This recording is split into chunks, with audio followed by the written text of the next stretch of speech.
tema da palestra de hoje é o Evangelho, capítulo 13, itens 19 e 20, com o nosso amigo Reinaldo Steiner. Tenhamos todos uma boa noite e um bom trabalho para todos. Boa noite a todos.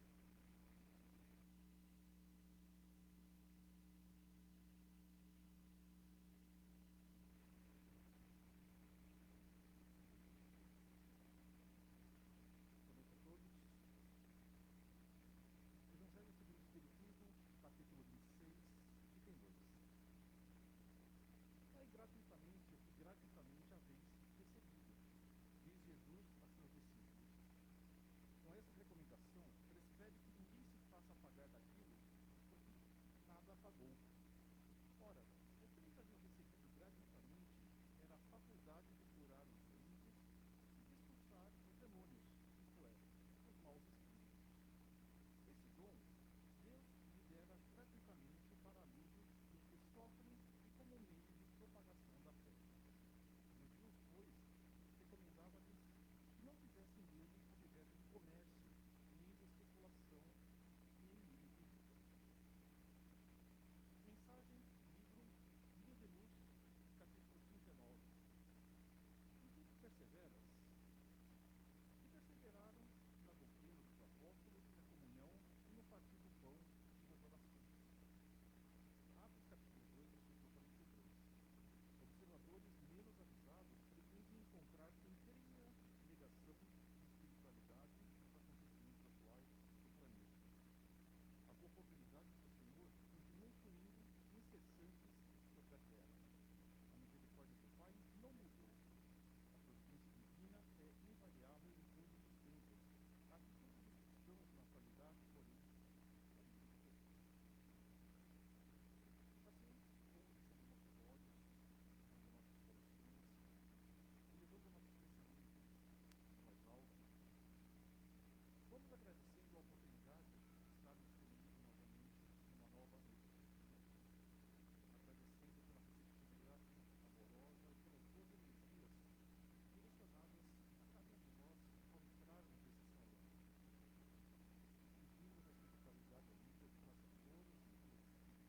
e guias espirituais que amparem e instrua nosso amigo Reinaldo em sua exposição, que estejamos receptivos aos novos ensinamentos e às vibrações restauradoras que estamos prestes a receber. Rogamos ao nosso Jesus que nos abençoe hoje e sempre. Boa noite a todos. Jesus nos abençoe, nos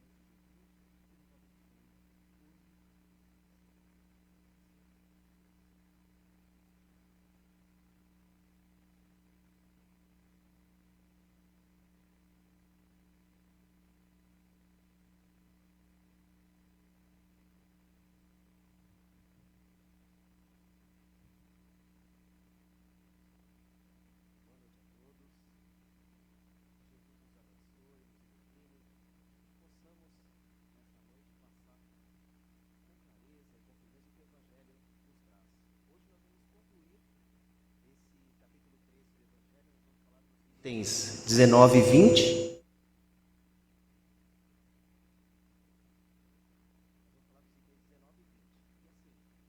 É um tema bem atual. Se a gente pegar este final, né, onde Guilom fala, onde tem um espírito protetor que fala, onde São Luís fala para a gente, traz coisas que nós estamos vivendo hoje. Vamos ver se eu consigo passar isso aqui para nós. Cadê? Vamos lá. Aqui. Esse capítulo 19, esse item 19 é de um espírito protetor que fala dos benefícios pagos com ingratidão. Ele começa dizendo, a pergunta, né? O que se deve pensar dos que recebendo a ingratidão em paga de benefícios que fizeram, deixam de praticar o bem para não topar com os ingratos? E aí o Espírito passa para nós. Nesses há mais egoísmo do que caridade, visto que fazer o bem apenas para receber demonstrações de reconhecimento é não o fazer com desinteresse. E o bem, feito desinteressadamente, é o único agradável a Deus. O que ele está dizendo aqui? Muitas pessoas fazem a caridade esperando que alguém vá agradecer, vá dar tapinha nas costas, oh, muito obrigado, olha que bonito. E quando eu estava lendo essa parte aqui, depois de conversar com a Heleninha, primeiro, obrigado pelo convite, Heleninha, fazia tempo que eu não vim aqui falar, né? A gente pensa o seguinte, há uma semana atrás, 8 dias atrás, nós tivemos a feira aqui. Tivemos centenas de trabalhadores da casa. Imagina se cada um que trabalhou ali naquele dia esperasse que no final do dia alguém fosse lá, oh, que legal, que bom que você trabalhou ali. Né? Não é isso que a gente tem que esperar, e esse capítulo vai trazer bem isso para nós. Né? Eu lembro que eu conversei com a Heleninha logo de manhã, que eu estava aqui com meu filho na evangelização infantil, a gente saiu, deu uma volta na feira, estava aquele alvoroço, todo mundo, o seu Raul não está aqui hoje, né? Estava ele lá jogando chocolate nos doces, nas frutas, né? Para vender, e depois a gente não vê isso. Né? E no Evangelho traz muito bem explicado para nós o porquê de não esperar a gratidão, né? O agradecimento da pessoa para quem se está fazendo, né? Que é exatamente que a mão esquerda não saiba o que faz a direita. Seguindo. Há também orgulho, ele continua respondendo a pergunta, né? Há também orgulho, porquanto os que assim procedem se comprazem na humildade com o que beneficiado lhes vem depor aos pés o testemunho do seu reconhecimento. Ele espera que a pessoa que recebeu vá lá agradecer ele. Aquele que procura na terra recompensa ao bem que pratica, não receberá no céu. Deus, entretanto, terá em apreço aquele que não o busca no mundo. Então, o que ele está dizendo para nós? Nós precisamos fazer o bem, sempre, como está lá no Evangelho que foi lido, fazer o bem sem olhar a quem. E dar de graça o que de graça recebeste. Quando a gente faz isso, a gente não tem que esperar um reconhecimento. A gente sabe que muitas pessoas vão ser ingratas realmente. Você vai lá, vai fazer, ela vai te dar as costas e não vai te agradecer. E nós não temos que esperar isso. E no Evangelho explica o porquê de não ter que esperar. Deveis sempre ajudar os fracos, embora saibais de antemão que os a quem fizerdes o bem, não vô-lo agradecerão. Ficais certos de que, se aquele a quem prestais um serviço o esquece, Deus os levará mais em conta do que se com a sua gratidão o beneficiado vô-lo houvesse pago. Então, se a pessoa já chega e já te agradece na hora, e você fica feliz com aquele agradecimento, você já recebeu a sua recompensa naquilo. Se você faz, não espera a recompensa, a pessoa mesmo tendo te agradecido, você não queria aquela recompensa, a sua recompensa está no mais alto. É fazer a caridade sem esperar nada em troca. Vamos lá. Se Deus permite por vezes sejais pago com ingratidão, é para experimentar a vossa perseverança em praticar o bem. Isso aqui é muito interessante. Como ele pergunta lá no começo, né? A pessoa que recebe o bem que ela faz com ingratidão, ela pode parar? A gente não deve parar. Eu já não sei, não consigo contar com quantas pessoas a gente já participou nos cursos aqui na casa, quantas pessoas vieram tomar passe na casa e depois nem frequentaram mais a casa, ficaram bem, sumiram, desapareceram. Eu não posso levar isso para o coração, nós não podemos levar isso para o coração. Nós precisamos entender que cada um tem o seu momento, né? Cada um tem o seu estágio de evolução. Se de repente, acho que a penúltima turma que a gente teve no curso aqui, começamos, foi antes da pandemia, né? Não sei se tem alguém, acho que o Léo estava nessa turma. A gente começou com, 80 alunos, conseguimos concluir ali, uma turma terminou na metade do ano, a outra terminou depois, terminamos mais ou menos uns 60. Nem todos estão trabalhando na casa, muitos estão, o Léo é um deles, né? O Gui, tem tantas pessoas que estão trabalhando aqui com a gente, mas muitos não estão. Então eu não posso cobrar dessa turma que eles façam, mas vai chegar o tempo deles, né? E não é porque uma boa parte da turma não está trabalhando que eu vou falar, agora eu não vou pegar mais uma turma para começar, nós já estamos com uma nova turma, já está no 3º ano, e já estamos pegando novas turmas, mas a gente não pode parar, a gente tem que continuar o nosso trabalho, né? Seguindo aqui, ele explica melhor. E sabeis, porventura, se o benefício momentaneamente esquecido não produzirá mais tarde bons frutos. Então, você fez aqui, a pessoa recebeu aquilo, ela pode não entender agora, mas a gente que é mais velho vai entender, né? A ficha pode cair mais lá para frente. Hoje nem orelhão tem mais. Hoje eu encontrei um orelhão, estava lá na Zona Sul, encontrei um orelhão, falei, nossa, isso aqui é arcaico, mas também está todo velho, cheio de adesivo, não deu nem para tirar uma foto para postar, né? Tende a certeza de que, ao contrário, é uma semente que com o tempo germinará. Infelizmente, nunca vedes, senão o presente. Trabalhai para vós e não pelos outros. Então, quando a gente faz a caridade, aqui ele está falando assim, para a gente ser até um pouco, de certa forma, egoísta. Não no sentido pejorativo da palavra. Porque quando você faz o bem, você não tem que esperar que aquela pessoa te retribua, te agradeça. Mas você fazendo o bem porque você é caridoso, porque você quer realmente se melhorar enquanto pessoa. E não esperar o bem do outro, o agradecimento do outro. Os benefícios acabam por abrandar os mais empedernidos corações. Podem ser olvidados, esquecidos neste mundo, mas quando se desembaraçar do seu envoltório carnal, o Espírito que os recebeu se lembrará deles, e essa lembrança será o seu castigo. Deplorará a sua ingratidão, desejará reparar a falta, pagar a dívida noutra existência, não raro buscando uma vida de dedicação ao seu benfeitor. Então, vamos continuar, a gente tem que fazer a caridade, a gente tem que fazer o bem, porque aquela pessoa que recebe, agora um outro trabalho, a gente tem um trabalho aqui na casa de terça-feira, que ele está meio em pausa no momento, e eu tenho que pegar aquela turma que terminou para conversar com eles. Por que parou o trabalho? Porque nós não estamos tendo voluntários para fazer esse trabalho dos chocolateiros. Já ouviram falar? A gente tem um trabalho aqui na casa que é a turma, eles ficam naquela cozinha lá embaixo, fazem um chocolate, pão, de terça-feira, e eles saem por terça, acho que tem os outros dias também, mas de terça-feira que está precisando mais. Só que para trabalhar tem que fazer os cursos, se preparar, tá prontinho, equilibrado, para fazer parte dessa equipe. Aí eles saem para a rua para entregar o chocolate, e a ideia não é dar o chocolate, dar o pão para essa pessoa, porque antes é feita toda uma vibração, não tem a nossa água fluidificada? É entregue o chocolate e o pão fluidificado para a turma que está na rua. Só que o trabalho parou, porque durante a pandemia muitas pessoas desencarnaram dos trabalhadores e outros não voltaram para trabalhar. Então o trabalho está parado. Eu encontrei com a Rosana e o Paulo lá na cozinha, fazendo o evangelho, vibrando, para conseguir novos trabalhadores para participar desse trabalho. Mas por que eu estou falando dele? Porque quantas e quantas vezes eu não vejo essa turma saindo para a rua e eles vão lá, entregam um pãozinho, entregam um chocolate para uma pessoa e depois a intenção é tirar aquela pessoa da rua, é trazer ela, é ressocializar aquela pessoa. E muitos já saíram e estão novamente aí na sociedade, né? Alguns não, mas cada um no seu tempo. Então, a gente sabe que isso vai acontecer, a gente sabe que essas pessoas vão mudar. Eles estão lá, plantando a sementinha para que no futuro possam colher o fruto desse trabalho que eles fizeram, certo? Vamos lá, aqui. Assim, sem o suspeitardes, tereis contribuído para o seu adiantamento moral, e vireis a reconhecer a exatidão desta máxima: um benefício jamais se perde. Quando a gente planta, quando a gente doa, quando a gente faz caridade, quando o Anderson que está aqui, né, quando a gente fazia parte da mocidade, a gente saía para entregar os pacotinhos de Natal que a gente fazia, ia entregar para o pessoal na rua, quantas e quantas vezes a gente não viu as pessoas retribuindo isso para nós, quando a gente passava e encontrava realmente a pessoa que você colocou um pacotinho na mão dele.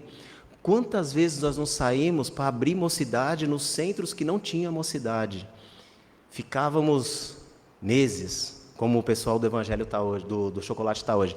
A gente ia numa casa espírita e fazia o Evangelho, só nós, o presidente da casa e um possível diretor, um jovem que era um possível dirigente de mocidade.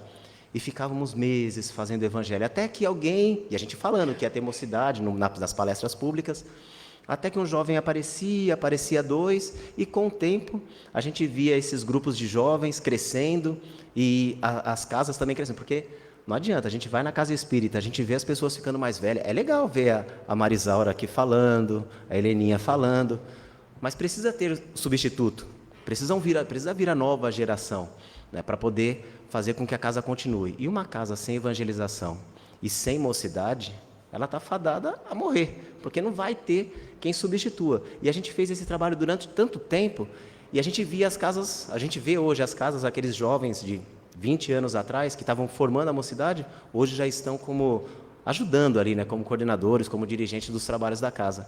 É uma sementinha que a gente... parece coisa boba, você ir numa casa fazer evangelho, e aí de repente você vê que tudo aquilo floresceu e está aí hoje dando frutos para nós. Vamos lá. Além disso, também por vós mesmos tereis trabalhado, porquanto granjeareis o mérito de haver feito o bem desinteressadamente, e sem que as decepções vos desanimassem. A gente tem que seguir, perseverar, seguir sempre. Por mais que a gente ache que seja difícil, a gente tem que continuar, né? Eu tenho qualquer um, né? Fala assim, eu tenho o hábito de fazer a caridade, fazer uma doação. Hoje, você fala assim, poxa, vocês já estão pedindo itens para a cesta básica, mas acabou de ter a feira. Acabou de ter a feira. Mas a gente precisa pedir, porque quando chega janeiro, fevereiro, as contas fazem assim, ó, porque todo mundo pensa em viajar, pensa em fazer isso, pensa em fazer aquilo, e a casa não para, a fome não para, né? As 400 e tantas cestas que a gente faz aí, as pessoas precisam receber. Quando chega agora dezembro, são 3 cestas que entrega, né? 3. Porque entrega para janeiro, ou para dezembro, janeiro e fevereiro. Então nós precisamos montar 1.300, 1.400 cestas. E mais um monte de gente que vem pedir para a gente. Então, nós seremos eternos pedintes aqui para que a contribuição venha. Aí você fala assim, mas eu vou levar um pacotinho de macarrão, né? Como é que é? Espaguete, né? Vou levar um pacotinho de macarrão e espaguete lá, um pacotinho ajuda. Imagina se todo mundo trouxer, né? Quando falta, a casa tem que pôr o dinheiro para poder completar, porque as famílias precisam receber. É o que eu falo novamente, pode parecer bobo, entregar uma coisinha pequena, um pacotinho de macarrão, uma lata de óleo, um fubá, mas as pessoas precisam, e nós precisamos pedir para contribuir com essas pessoas. E aí nós vamos passar para um outro tema do Evangelho. Não, ainda tem mais aqui. Meus amigos, isso aqui é importante. Se conhecesseis todos os laços que prendem a vossa vida atual, as vossas existências anteriores, se pudesseis apanhar num golpe de vista a imensidade das relações que ligam uns aos outros os seres, para o efeito de um progresso mútuo, admiraríeis muito mais a sabedoria e a bondade do Criador, que vos concede reviver para chegardes a Ele. Aqui ele está falando o quanto nós somos compromissados com nós mesmos, né? Para quem costuma ler os livros, as obras espíritas de estudo realmente, você vê os processos de reencarnação. Quando a gente vai reencarnar, quando a gente estava lá no plano espiritual, a gente chegou e falou, né? Vou falar de mim, né? Eu falei que lá bem na mocidade ali, ia desencadear aquela mediunidade louca, ia ficar meio sem saber para onde ir, para chegar aqui na casa. Que eu cheguei na casa assim, o pessoal fala, chegou jovem, mas cheguei jovem, com 15 anos, eu via tudo e ficava louco, desdobrava. Entrei por aquela porta ali, fui conversar com o Rubens. Aí ele chegou para mim e falou assim, Reinaldo, isso é legal. Eu falei, como pode ser legal? Cara, você pode trabalhar, você pode ajudar os outros. Eu falei, não quero, só quero me livrar desse negócio, quero parar de ver espírito na minha frente, você está louco? Aí ele falou, não, mas isso é legal. Aí eu me joguei na mocidade, fui fazer os cursos. Na hora que eu fui fazer o curso, parou tudo. Eu não via nada, não desdobrava mais. Eu falei, tá maravilhoso, agora tá legal. Aí o que eu fiz? Saí, fiquei acho que uns 2 meses sem vir, voltou tudo de novo. Piorou. Aí começamos. Volta para casa, faz os cursos. O curso só pode fazer acima dos 18, né? Mas do jeito que estava lá, fui fazer antes. Com 18 eu já estava terminando. Quando a gente terminou o curso, deu aquele start. Falou, você precisa trabalhar. E no curso, no 3º ano, eu espero que quem não fez, faça, e quem fez vai lembrar. No 3º ano, vem um recado da mediunidade. Veio um espírito para dar comunicação, foi a Isilda, que hoje é diretora de doutrina, que deu até a comunicação. Rapaz, eu tomei uma bronca, mas falando, você fez tanta coisa errada na vida passada, lembra que você... Eu falei, não lembro. Você não fez eu esquecer agora encarnando? Lembra que você falou que você ia ajudar, que você ia fazer isso, ia fazer aquilo? Eu falei, não lembro de nada. E a Isilda falando, e eu falando, não lembro. E aquilo ali foi, sabe, um divisor de águas. Porque foi tão forte a comunicação que veio, que eu falei, ou eu me coloco para trabalhar 100% aqui, ou eu estou perdido lá na frente, né? E aqui estamos, né? É exatamente isso, o processo de reencarnação, as oportunidades que a gente tem para resgatar os erros que a gente teve em outras vidas. E quem quiser, talvez, ter o privilégio de ter essa comunicação, é só fazer os cursos na casa, que no 3º ano vem. Uns mais, outros menos, uns vem um recadinho bom, uma mensagem do mentor, um amigo. Outros vêm como eu, um puxão de orelha que fala, agora você vai trabalhar, né? Vamos seguir. Aqui, a beneficência exclusiva. Essa parte do Evangelho, nós vamos falar muito dos temas atuais. Então, eu vou ler um pedaço e a gente vai conversar um pouco. Ele fala aqui, é acertada a beneficência quando praticada exclusivamente entre pessoas da mesma opinião, da mesma crença ou do mesmo partido. A gente não pode, é que hoje nós vamos falar um pouco de política, nós vivemos num planeta onde tudo é, ou você é direita ou você é esquerda, ou você faz o que eu quero ou você está errado. Você está certo quando você concorda comigo e você está errado quando você discorda. Nós não podemos ser assim, nós não devemos ser assim, né? Porque nós vimos em 2018 e 2022 as famílias sendo desfeitas porque o primo é de direita e o outro é de esquerda. Quem está certo? Como nós podemos julgar que o outro está certo ou está errado? É ponto de vista. E aqui na casa, a casa não tem partido político, a casa não tem uma linha política, a casa não segue nem direita nem esquerda. Quem faz isso são os frequentadores. Se alguém vier aqui e falar para vocês, você tem que votar na direita, você tem que votar na esquerda, essa pessoa está errada. Porque cada um tem a sua forma de ver, cada um tem o seu ponto de vista e as suas conclusões, as suas vivências. Porque, de repente, a pessoa pode ter uma linha de direita e o cara vem aqui e fala da esquerda, você vai ficar com raiva. O cara pode ter uma linha de esquerda, o cara vem aqui e fala da direita, você vai ficar com raiva dele, de repente nem volta mais. Então, se alguém exprimir aqui a sua opinião com relação à política, é a opinião pessoal dessa pessoa. Eu não vou falar de política colocando a minha opinião. Eu tenho a minha opinião, mas não vim aqui para expor.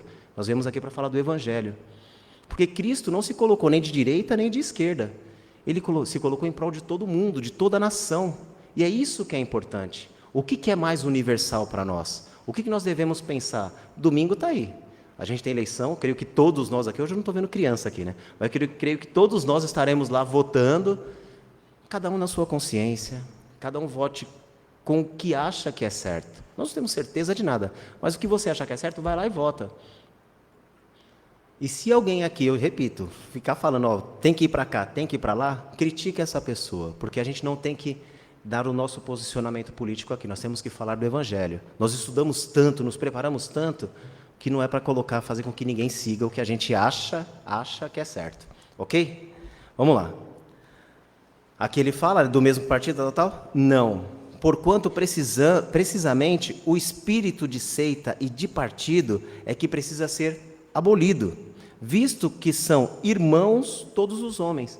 Então nós precisamos dessa cultura mais geral, sabe, mais generalista, que todos, sabe, pensar em todos. A casa espírita é de todos, né? Cristo não veio pregar somente para as pessoas que acreditavam nele. Ele não teve lá o bom samaritano, não teve o cobrador de impostos, que agora esqueci o nome dele. Cristo foi para todo mundo. E ele tentou fazer o quê? Trazer todos para o lado dele, que é como diz aqui. Vamos lá. O verdadeiro cristão vê somente irmãos em seus semelhantes e não procura saber, antes de socorrer o necessitado, qual a sua crença ou a sua opinião, seja sobre o que for. Então, quando a gente fala de caridade, quando a gente fala de doar, a gente não vai procurar se é isso, se é aquilo, se concorda comigo, se torce para o mesmo time que eu, se tem o mesmo viés político. Não, a gente tem que pensar em doar simplesmente, porque senão fica do mesmo jeito que falou da outra parte, né? Eu vou estar fazendo a doação, a caridade, de forma interesseira. Eu vou fazer porque essa pessoa vai me agradecer. Eu vou fazer para esse porque ele gosta de branco como eu gosto de branco. Eu vou fazer para esse porque ele gosta de preto como eu gosto de preto. Não, nós temos que fazer e ponto. É simplesmente fazer a caridade. Imagina, vendo o Marcelo aqui, eu lembro, né? Imagina na quarta-feira, naquele trabalho gigantesco, que passam inúmeras pessoas, aquela sala, a sala Herculano Pires fica... Não, a sala Edgar Armond fica lotada lá em cima, e eu, inclusive, estou por lá, um monte de gente para tomar o passe. Aí a pessoa entra para tomar o passe e começa, você vai tomar o passe com esse porque esse pensa igual a você, você vai tomar o passe com aquele porque aquele é igual a você. Imagina se fosse fazer isso. Você não pode tomar passe na casa porque você é meio evangélico, você não pode vir. Você é mais católico, você não... Imagina se nós fôssemos cercear as pessoas aqui. Nós temos que ser muito plural.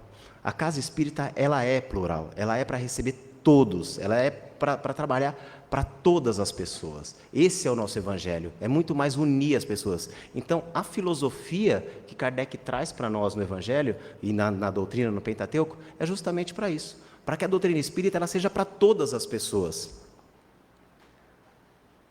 Não está indo aqui? Agora foi. Obedeceria o cristão, porventura, ao preceito de Jesus Cristo, segundo o qual devemos amar os nossos inimigos, e se repelisse o desgraçado por professar uma crença diferente da sua, não seria cristão. Como Cristo veio para todos, se ele vai repelir um, ele não está sendo cristão. Socorra-o, portanto, sem lhe pedir contas à consciência, pois, se for um inimigo da religião, esse será o meio de conseguir que ele a ame, repelindo-o, faria que odiasse. Imagina se chega uma pessoa aqui na porta de uma outra religião e a gente fala que você é de outra religião, que você não pode entrar. Imagina se isso acontece. Tem um trabalho aqui na casa, que a gente estava fazendo muitos convites para eles, que é o dos enlutados, né, que cuida das pessoas que desencarnaram e cuida aqui das pessoas que perderam um ente querido. Tem tantas pessoas de outra religião que participam desse trabalho, que é com a Tânia, que é lá tem no Zoom e tem o presencial. Imagina se a gente vai excluir. As pessoas vêm aqui achando que vão receber uma mensagem do ente querido que partiu. E, de repente, ela começa a entender que ela tem que realmente viver o luto, que ela tem um período de passar por aquilo, e começa a ouvir o Evangelho, começa a entender um pouco mais sobre a vida após a vida, e começa a ficar com a gente. Tem muitos e muitos evangélicos, as mães que frequentam aqui, principalmente aos sábados, que trazem as crianças, e vêm, muitas vezes, por causa da cesta básica. Vêm muitas vezes para receber o kit das gestantes. Essas pessoas procuram a casa pela caridade e acabam depois conhecendo o Evangelho, conhecendo um pouco mais a palavra de Jesus, e acabam alguns ficando por aqui também. Então a gente não tem preconceito, e é isso que termina, é assim que termina essa parte do Evangelho, do capítulo 13, os itens 19 e 20. Fica essa lição para nós, fica esse chamado para nós, para que a gente possa ser muito mais plural, que a gente possa falar do Evangelho. E o que é muito importante também é para que a gente seja exemplo, para que a gente possa vivenciar o Evangelho, ter o Evangelho dentro do nosso coração. Os 5 livros que Kardec deixou para nós, tem um livro que o espírita parece que tem medo de ler, que é O Céu e o Inferno. Mas esse livro é maravilhoso. As pessoas não gostam de ler história, não gostam de ler livro de romance. Leia O Céu e o Inferno, que é um livro que dá para a gente sair por aí comentando e falando das obras espíritas. É muito gostoso de ler. É mais gostoso de ler do que o Evangelho. Porque essa é uma obra que você sai lendo o Evangelho para você estudar e praticar. Então, leiam o Pentateuco, coloquem a mensagem de Kardec, coloca a mensagem de Jesus Cristo em prática no dia a dia. E aí a gente vai estar assim, vai falar, vai ver os amigos aqui, vai ver outras pessoas que a gente trouxe, outras pessoas que a gente ajudou a entrar na doutrina espírita. Porque o Evangelho não é só para nós, é com Jesus, por Jesus e para Jesus. E que Ele nos abençoe.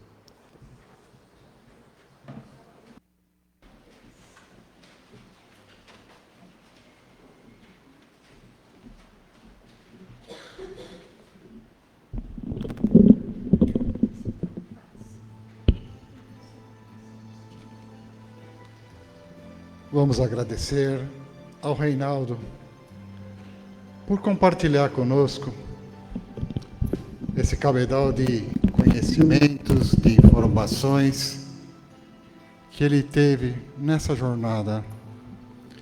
Trabalhador que começou na mocidade, da mocidade passou para o principiante e hoje é um trabalhador ativo aqui da casa, sempre compartilhando conosco os seus conhecimentos. E vamos dar agora o prosseguimento às nossas atividades. Vamos passar para o passe. Para esse momento, nós pedimos aos nossos trabalhadores que se prepararam durante o dia, se prepararem, se posicionarem. E aqueles que vão receber o passe, nós pedimos para se sentar-se confortavelmente deixando o maior espaço possível entre um banco e outro, para que o trabalhador possa passar sem incomodar ninguém. O espaço é um pouquinho pequeno, na medida, né? Então vamos nos posicionar. E com esse início de trabalho, depois de nós termos ouvido a mensagem que veio no Evangelho, que o Reinaldo trouxe para a gente em suas colocações,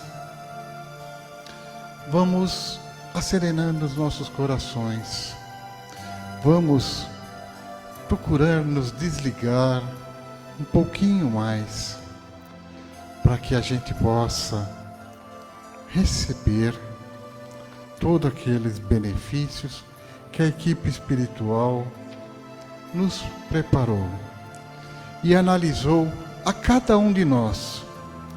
Dentro da cada necessidade, ele irá trazer a carga energética.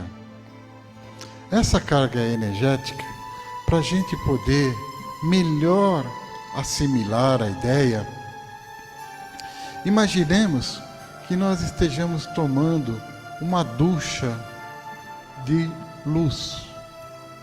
Essa luz, ela vai adentrar em nosso corpo e vai percorrer os nossos centros de força. O que são centros de forças? São elos de ligação com o nosso perispírito, com o nosso espírito, com o nosso corpo e com o nosso ambiente, com o nosso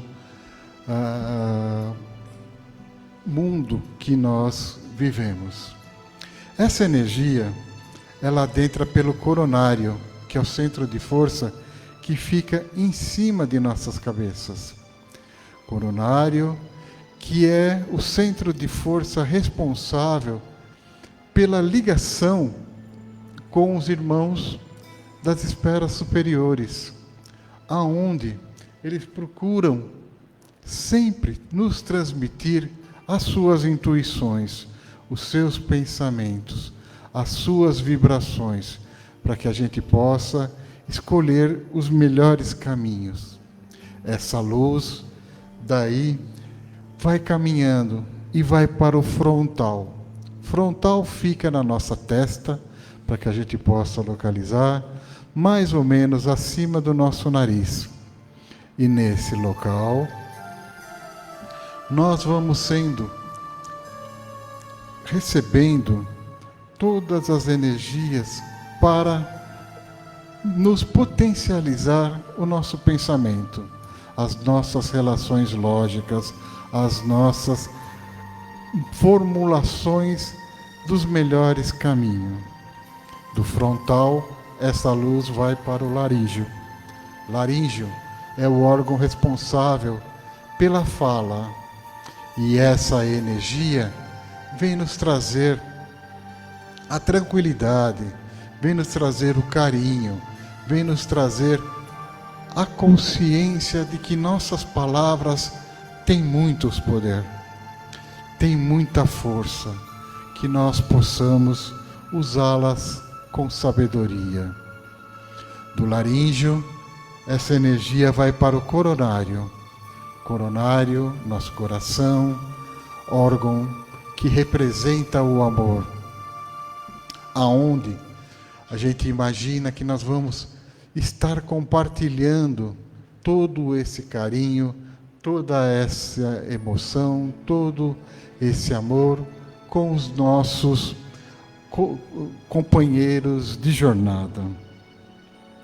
Do coronário, nós vamos para o esplênico e o gástrico, órgãos responsáveis pela nossa troca, pela nossa reabastecimento energético do nosso corpo. Ali acontecem diversas funções químicas, físicas, que podem nos manter em funcionamento, alimentando cada parte do nosso corpo, cada parte do nosso veículo carnal, que nós recebemos de presente, para que a gente possa, como o Reinaldo colocou, vencer os nossos desafios, as nossas dificuldades do nosso dia a dia. Dos nossos órgãos gástrico e esplênico, nós vamos para o genésio. Genésio, aquele órgão de ligação com a terra, o órgão reprodutor, o órgão que nos mantém as forças criativas. E daí essa energia vai pelos nossos membros inferiores, contorna nosso pé, sobe por nossa parte traseira das nossas pernas e vai para as nossas costas, para a nossa coluna vertebral e fechando o ciclo novamente com o nosso coronário. Depois de termos recebido todas essas energias que vão nos restabelecer, que vão nos auxiliar em nossa jornada, que tal compartilhá-las? Vamos compartilhá-las, vamos doar essas energias para os nossos queridos que não estão aqui presentes, sejam eles na nossa casa, sejam eles no nosso ambiente de trabalho, sejam eles os vizinhos aqui do Paz e Amor em Jesus, sejam eles os transeuntes que estão na rua, que a gente cruza em nossos caminhos. Vamos compartilhar com eles toda essa energia, toda essa potência que nós estamos recebendo aqui, para que eles possam, paulatinamente, ir se reequilibrando, ir se tranquilizando e seguindo a sua jornada. E agora, depois de compartilhar essas energias, depois de nós termos recebido todo aquele presente da espiritualidade que nos auxiliará até o nosso próximo trabalho que a gente venha frequentar, seja aqui no Paz e Amor em Jesus, ou seja em outra casa religiosa, vamos fazer agora a vibração das águas que a nossa companheira irá fazer por nós.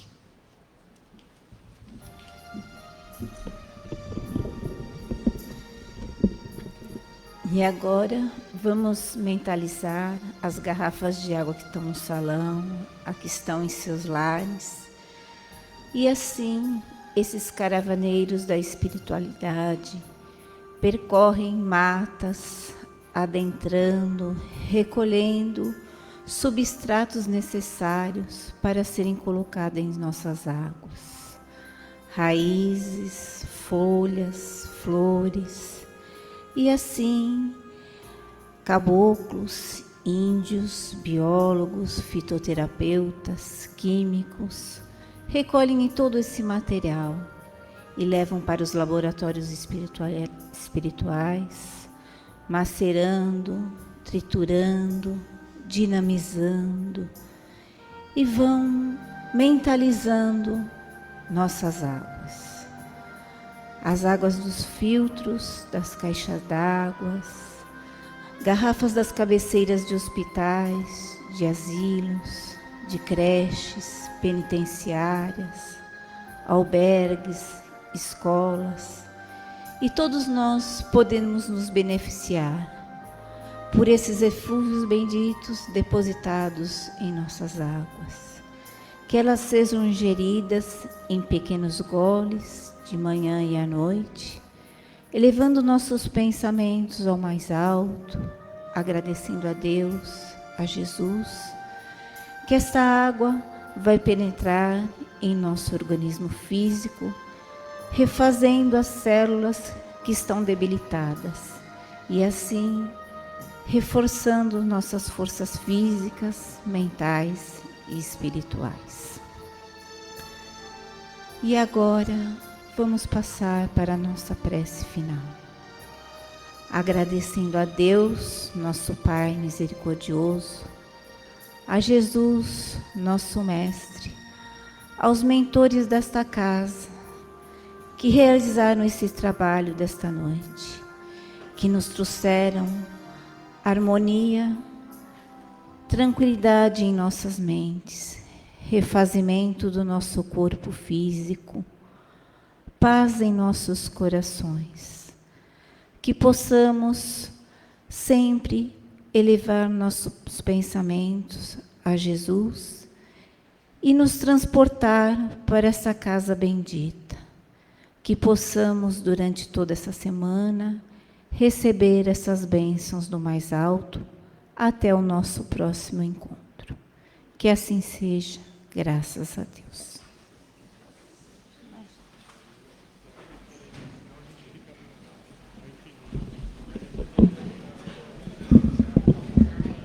Uma boa semana para todos, com muita paz, saúde e muito trabalho. Que assim seja. De luz, paz e amor em Jesus.